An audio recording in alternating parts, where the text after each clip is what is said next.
आइए आज आपको सुनाते हैं रमा एकादशी व्रत कथा। इसका विस्तार युधिष्ठिर के आग्रह पर श्री कृष्ण ने किया। कृष्ण ने कहा, यह पापों से मुक्ति करती है। पौराणिक युग में मुचुकुंद नामक प्रतापी राजा थे। इनकी एक सुंदर कन्या थी जिसका नाम चंद्रभागा था। इनका विवाह राजा चंद्रसेन के बेटे शोभन के साथ किया गया। शोभन शारीरिक रूप से अत्यंत दुर्बल था। वह एक समय भी बिना अन्न के नहीं रह सकता था।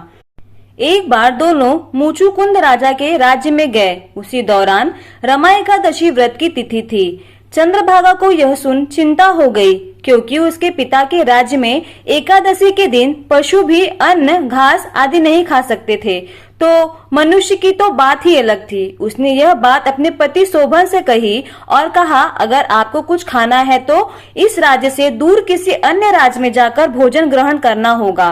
पूरी बात सुनकर शोभन ने निर्णय लिया कि वह रमा एकादशी का व्रत करेंगे। इसके बाद ईश्वर पर छोड़ देंगे। एकादशी का व्रत प्रारंभ हुआ। शोभन का व्रत बहुत कठिनाई से बीत रहा था। व्रत होते होते रात बीत गई, लेकिन अगले सूर्योदय तक शोभन के प्राण नहीं बचे।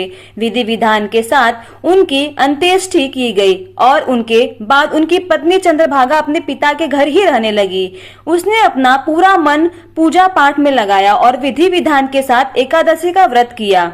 दूसरी तरफ शोभन को एकादशी व्रत करने का पुण्य मिलता है और वो मरने के बाद एक बहुत भव्य देवपुर का राजा बनता है, जिसमें असीमित धन और ऐश्वर्य है। एक दिन सोम शर्मा नामक ब्राह्मण उस देवपुर के पास से गुजरता है और शोभन को देख पहचान लेता है और उससे पूछता है कि कैसे यह सब ऐश्वर्य प्राप्त हुआ। तब शोभन ने उसे बताया कि यह सब रमा एकादशी का प्रताप है, लेकिन यह सब अस्थिर है। कृपा कर मुझे इसे स्थिर करने का उपाय बताएं। शोभन की पूरी बात सुन सोम शर्मा उसे विदा लेकर शोभन की पत्नी से मिलने जाते हैं और शोभन के देवपुर का सत्य बता।